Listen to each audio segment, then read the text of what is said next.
Kurnool collectorate కార్యాలయంలో పెను ప్రమాదం తప్పింది. కలెక్టర్ కార్యాలయం ఆవరణంలో చెట్టు విరిగి విద్యుత్ తీగలు పడడంతో 3 విద్యుత్ స్తంభాలు నేలకొరిగాయి. ఉదయం వాకింగ్ చేసేవారు విద్యుత్ తీగలు పడడంతో వారు పరుగులు తీశారు. కలెక్టర్ కార్యాలయంలోనే పరిస్థితి ఇలా ఉంటే ఎలా అని వాకర్స్ ఆందోళన చెందుతున్నారు. ఈ సందర్భంగా వాకర్స్ మాజీ కార్పొరేటర్ రామాంజనేయులు మాట్లాడారు.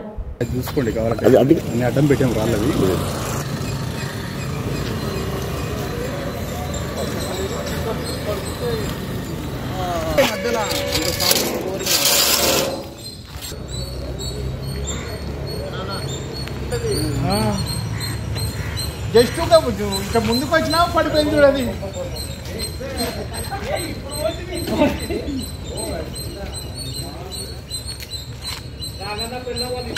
వచ్చినాక పడిపోయింది.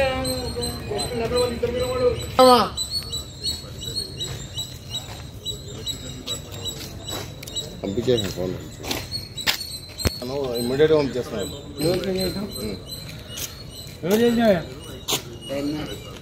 లైన్మెన్ కాదు, ఆఫీస్లో ఫోన్ చేస్తాడు. లైన్ అన్న కట్ చేసి పడేస్తారు కదా.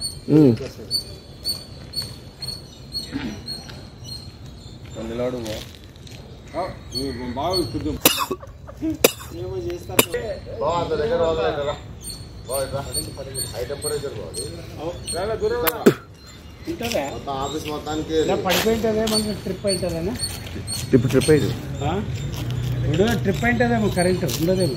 దూరం రా చూడు.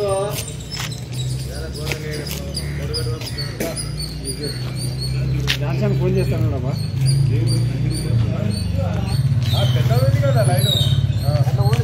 మన వదిలేనా, ఎందుకు రిస్క్ ఎందుకు పెట్టుకుంటారు? అది లావుతా ఐటమ్ అన్నా వస్తున్నా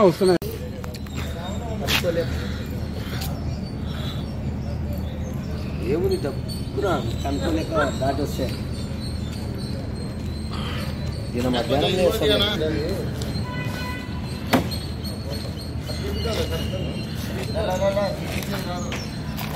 అయిపోయిన తర్వాత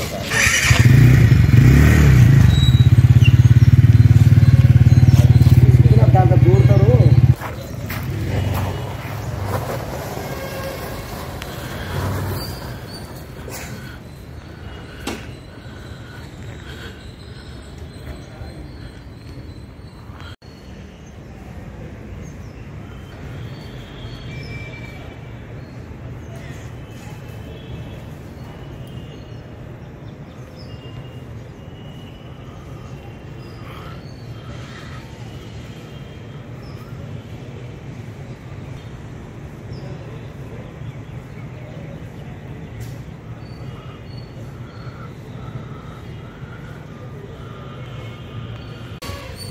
వాకర్సు అతి భయంకరంగా, ఆడలు కానీ మగవాళ్ళు కానీ మేము చాలా భయాందోళన చెల్లి అతి భయంకరమైన కరెంట్, ఎందుకంటే చాలా పవర్ఫుల్ అయినటువంటి మన శక్తిలో ఉన్నది ఇది.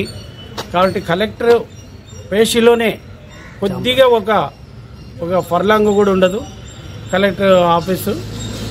ఆ కలెక్టర్ పోయి ఆ ఇంటికి కూడా పోయే దారి అదే, ఆఫీస్ అదే. చాలా అడ్డంగా పడిపోయి పెను ప్రమాదం చాలా తప్పినది. ఈరోజు వాళ్ళు ఇంకా వాళ్ళ వాకర్స్ భయాందోళనతోనే ఇంకా వాళ్ళ పక్కకు కూర్చొని మాకు ఇంత అయిపోయింది, మేము అన్యాయంగా అయిపోతున్నామని చెప్పి అనుకుంటున్నారు. కాబట్టి వెంటనే అద్దె ప్రాథమిక మీద మీరు కరెంటుని కంపల్సరీ అటెండ్ కావాల్సిందిగా కోరుచున్నాను. వైర్లు తొలగించవలసిందిగా కోరుచున్నాను.